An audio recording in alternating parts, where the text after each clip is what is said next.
Jangan lupa like, komen, dan subscribe. Bye.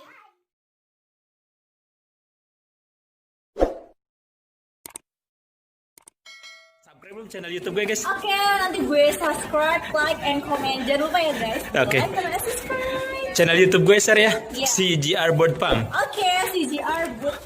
Oke. Bird Farm. Thank you so much, Shirley. Bye. Good night.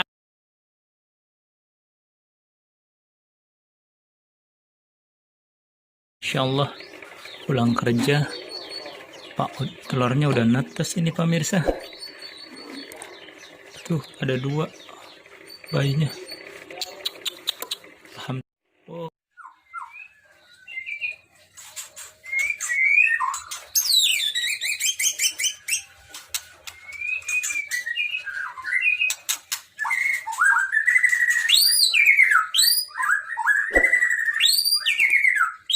Oke guys, ini dia namanya si Bugatti.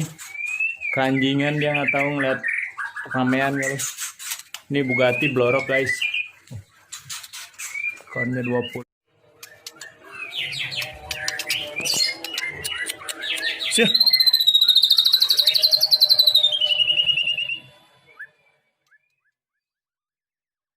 Assalamualaikum warahmatullahi wabarakatuh. Oke guys, selamat siang. Hari ini jam 1. Tepatnya tanggal 25 hari ini tanggal 2 September. Seneng banget nih hari ini ketemu mungkin guru saya nih. Sebelum saya mau belajar burung, ternyata Pak Haji ini dari tahun Lockbirdnya tahun berapa Pak Haji? 2010. Nah, Lockbirdnya ini sebenarnya Pak Haji itu dulu tuh pemain Lockbird, pernah ternak Lockbird. Di sini ada 40 pasang tempatnya nih guys. Pak Haji ini selain cinta murai juga di belakang rumahnya itu pohonan semua guys. Nih.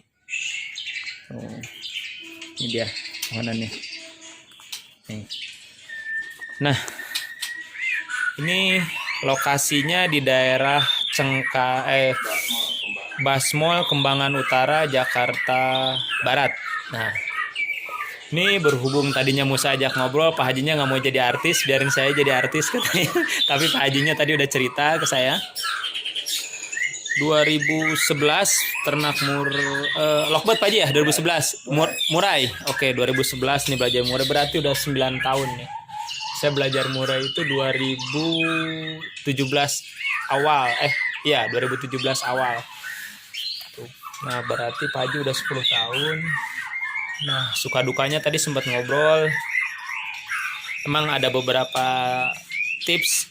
Sebenarnya sih kalau ternak burung itu saya pernah main ke beberapa peternak. Salah satunya hari ini saya akan obrolin caranya Pak Haji ya. Pak Haji Kupit ini yang udah 10 tahun nalang buana belajar ternak burung, khususnya murai batu. Di sini ada 9 kandang. 1, 2, 3, 4, 5, 6, 7, 8, 9 kandang. Cuman berhubung burungnya laris, anakannya laris, nggak ada anakannya. Ini tinggal ceweknya aja yang sisain. Kebetulan ini Pak Haji mungkin buat regenerasi nih.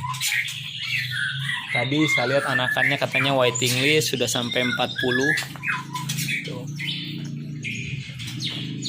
Nah, saya nggak mau ganggu, lagi pada ngerem, lagi pada produksi. Ada yang mabung juga. Cuman kita obrolin aja caranya Pak Haji ternak burung guys. Di sini nih enak view-nya nih sambil duduk di bangku nih. Nih yang punyanya nih. Nih Pak Haji mau kenalan nggak Pak Haji? Nih Pak Hajinya nih. Ya, salam kenal dengan saya. Alhamdulillah. Pak Haji siapa namanya? Kupit Pak dari Basmol Kembangan Utara. Oke, makasih banyak Pak Haji nih. Saya udah berbagi info buat ternak murai batu. Jadi tadi saya udah ngobrol sama Pak Haji. Cara Pak Haji ngejodohin murai itu, pertama tadi pertanyaan saya tuh, Pak Haji kalau misalnya masalahnya ternak murai batu itu apa? Kata Pak Haji tadi jawab masa produksinya berarti. Bener katanya masa produksinya. Nah berarti kan kata Pak Haji ini lagi. Nah regenerasinya ini kata Pak Haji yang sedikit mungkin harus hati-hati ya. Jadi ketika misalnya penjodohan yang baru itu kalau bisa dipindahin kandang kata Pak Haji kalau memang mau dijodohin ulang. Karena memang pada saat proses penjodohan kata Pak Haji sendiri yang udah ngalamin suka dukanya ternak murai batu ini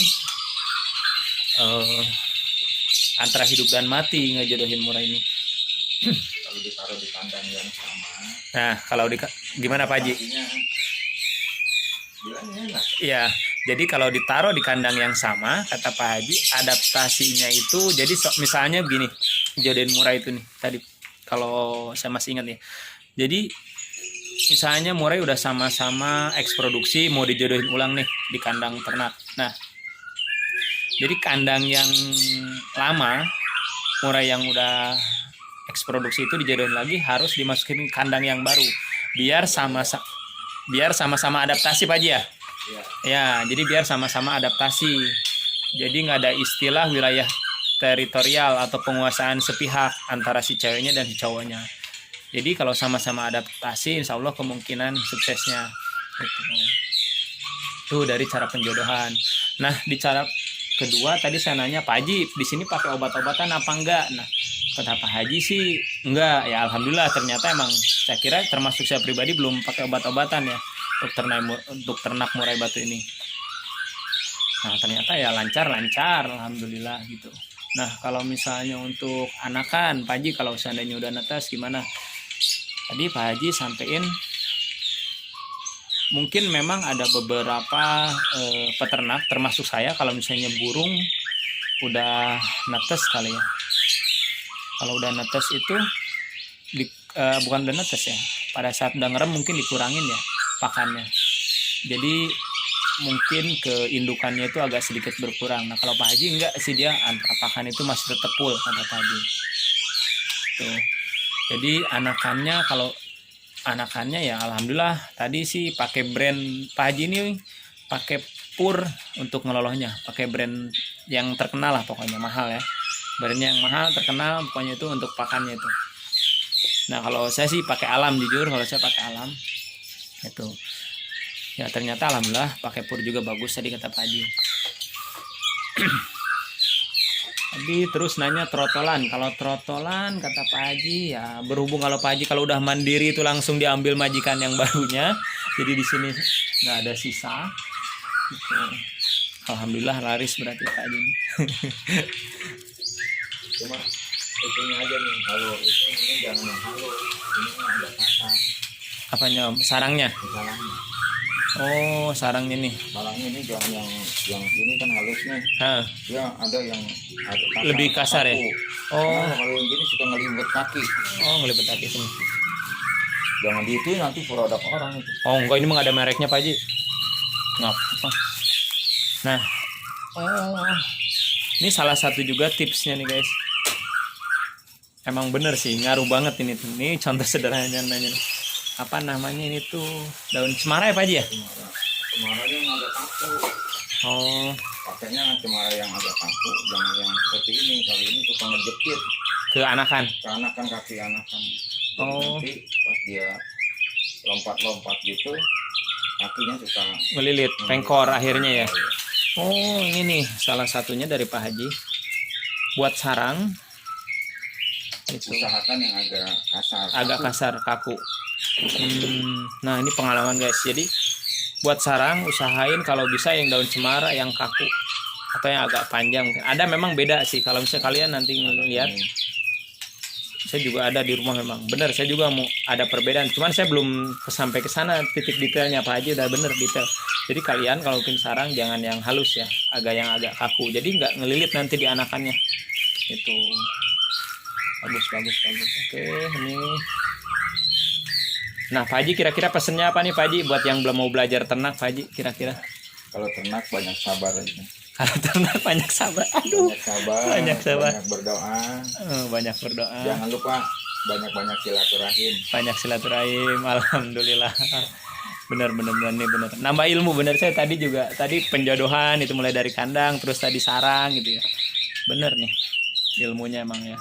Ya emang kalau mungkin ilmu itu emang tanpa batas, tapi kalau pengalaman itu ada batasnya benar. Jadi kalau saya kan baru gitu, jadi nggak tahu Itu Pak Haji udah kemana-mana mengetahui, alhamdulillah nih dikasih ilmu baru.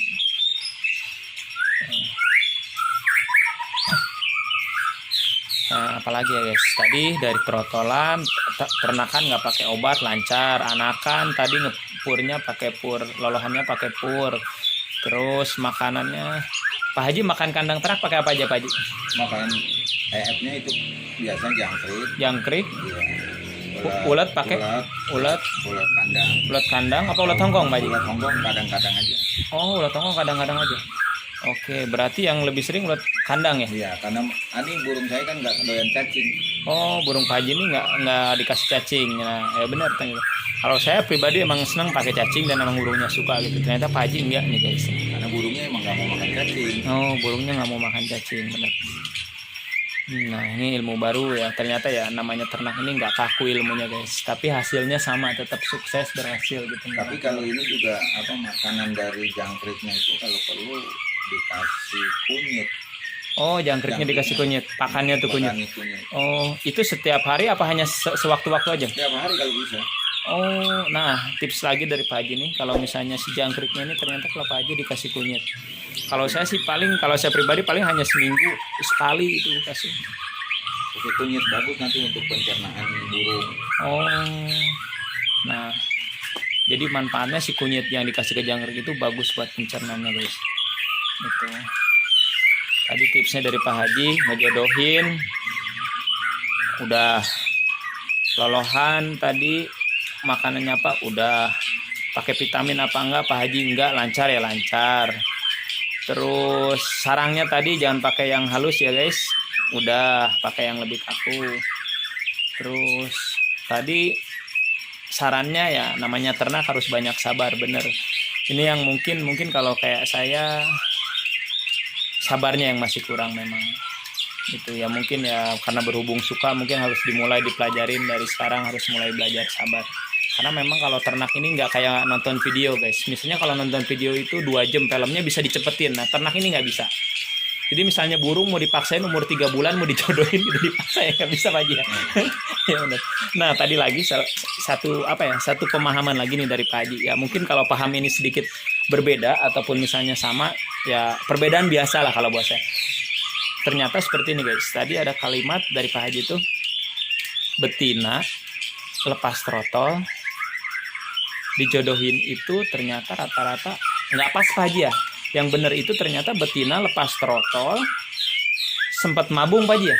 Mabung baru diternakin Pak Haji ya. Nah ternyata ini pantesan saya kalau misalnya ngejodohin burung lepas trotol itu rata-rata langsung jadi mabung guys. Dan nggak pernah sukses jujur kalau saya. Ada mungkin 5, 7 kali, 10 kalian saya ngejodohin. Itu yang lepas trotol belum pernah sukses. Akhirnya jadi mabung dulu atau nyulam. Setelah itu baru sukses. Nah ternyata teori Pak Haji pun sepengalaman sama saya gitu. Ternyata burung lepas trotol baru mabung barulah diternakin. Itu namanya betinanya yang mapan tadi. Itu standarnya mapan dari versi pengalaman saya pribadi atau Pak Haji dan hasilnya berhasil. Itu. Ya alhamdulillah nih sarannya dari Pak Haji Kupit di Kembangan Jakarta Barat. Kalau misalnya kalian mau main ke sini, boleh ke sini, nanti kontaknya ada di saya. Misalnya mau WhatsApp saya pengen tahu ke sini nggak apa-apa. Mau nanya anakannya silahkan langsung ke Pak Hajinya. Saya nggak bakal cuan-cuanin, silahkan Pak Haji nanti yang nego sendiri sama Pak Haji anakannya mau main kayak gimana silahkan. Karena ya buat ngasih ilmunya ke saya pun saya udah senang. Dikasih kesempatan ngelihat tempatnya Pak Haji juga di sini saya udah senang. Gitu.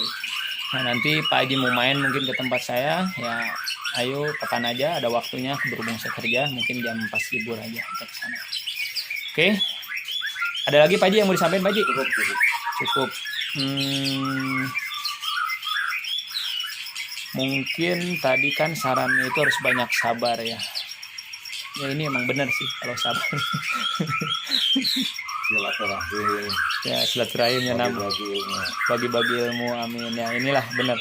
Nah ini salah satunya mungkin buat teman-teman yang ngelihat video ini, saya juga nggak maksud buat buat pamer so tahu ilmu, bukan. Saya sebenarnya bikin video ini lebih cenderung ke nyimpen pengalaman. Kedua mungkin yang ingin tahu pengalaman orang lain ternak gitu, makanya saya videoin gitu.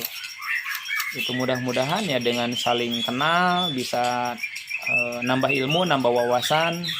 Kesananya lagi mungkin bisa nambah rezeki, amin, karena namanya salah satunya silaturahmi. Itu. Oke. Itulah mungkin yang bisa saya sampaikan hari ini. Saya Asep Supriyatna, tukang sapu kandang dari Sijar Betpam. Terima kasih banyak buat Pak Haji Kupit di Kembangan Jakarta Barat atas ilmu dan pengalamannya. Semoga bermanfaat yang baca. Buat kalian yang punya pengalaman yang berbeda, silahkan komen di bawah atau saran di bawah ini, silahkan, nggak masalah. Ilmu ternak ini nggak kaku, nggak baku. Yang penting kita sama-sama kicau mania. Hasilnya sukses. Amin ya robbal alamin.